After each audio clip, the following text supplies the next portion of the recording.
Ecosystems are richer when they are diverse. Biodiversity makes for a more resilient system, with more ability to deal with shocks and to fill niches. Diversity is good for groups of humans too, from the level of committees up to societies. It helps us make better decisions. We thrive on cross-pollination, learning from people with different perspectives who bring new ways of doing things and thinking about problems. Diversity is also just an unavoidable feature of human societies, which we need to deal with, whether we like it or not. People have very different experiences of the world, and unless we listen to them when they tell us about what makes their lives difficult and what helps, we often make things worse. Acting as if everybody conforms to some idea of the default human fails most people. Not that many of us are white, male, well-off, cis, straight, abled, and neurotypical. But those of us who are can rest assured that everyone from outside those boxes has at least some idea what it's like to be them. This is why we need to talk about privilege. Some viewpoints are privileged over others, so we all hear about their challenges and triumphs, while the disadvantages of less privileged groups are largely hidden. If you've never experienced being an American white man, 1 million books, films and TV shows are jostling to tell you all about what it's like. One aspect of human diversity is the variety of processing styles we have, what we call neurodiversity. Like other kinds of diversity, it is probably a net positive, but it comes with serious challenges for those who are seen as divergent. In many ways, society is built as if everyone's brain worked in much the same way. If you stop to think about it, it should be pretty obvious that there is no one normal way of thinking. But most people never give it much thought. We tend to vaguely assume that other people have similar sensory processing, ways of imagining, and executive functions. In fact, all of these things vary profoundly. Try asking your friends about their internal monologues and visual imaginations, if you want to get a sense of this, or about their experiences of noisy environments. There are few, if any, totally neurotypical people, but some are certainly more neurotypical than others. They think more like the average person, or at least the type of person society treats as the default, and their lives tend to be easier as a result. Atypical thinking is in fact highly valued in many contexts, because most kinds of neurodivergence bring strengths as well as weaknesses, and all bring unusual perspectives. It is generally understood that scientists and artists of all sorts are likely to be quite odd, for example, and their focus and unusual takes are often seen as a worthwhile trade-off for some non-conformity.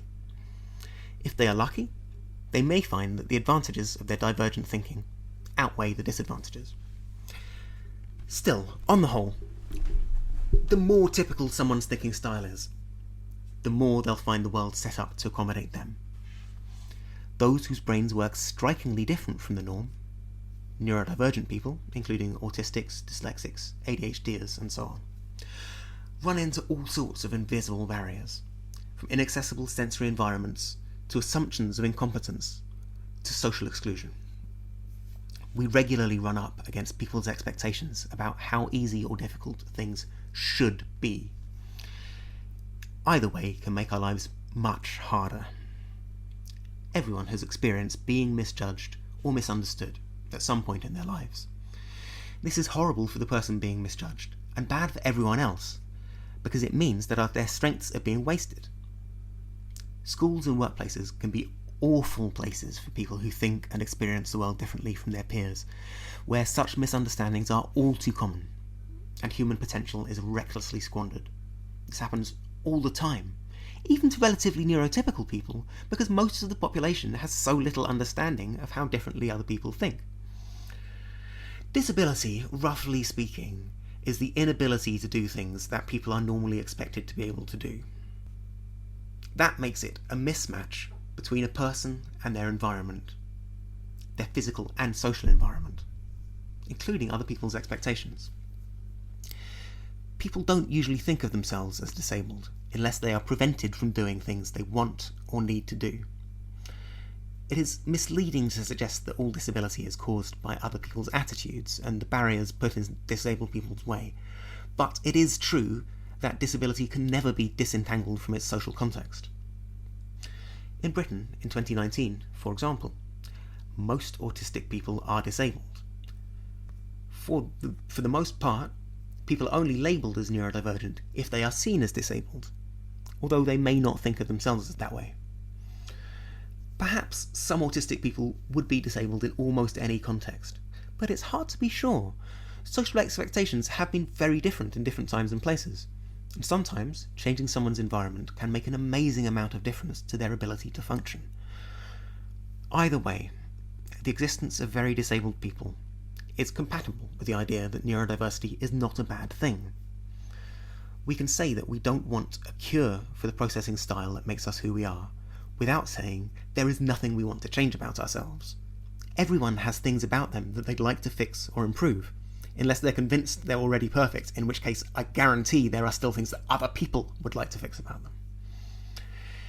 If someone wants to change something about themselves, and they have a chance to, that is usually okay, even though all change comes at a cost. It is possible to wholeheartedly accept someone for who they are, while offering them the help and support they need to thrive in life. It is not possible to fully accept someone if you have a problem with who they are at a fundamental level, and that includes any neurodivergence they might be born with. You can help a child to grow and learn, but know that there are things you will never change about them, and appreciate what makes them unique. Self-acceptance can be hard to come by, especially if we don't feel accepted by others. Without it, self-improvement is infinitely harder. It is by understanding our challenges and strengths that we learn how to live with them.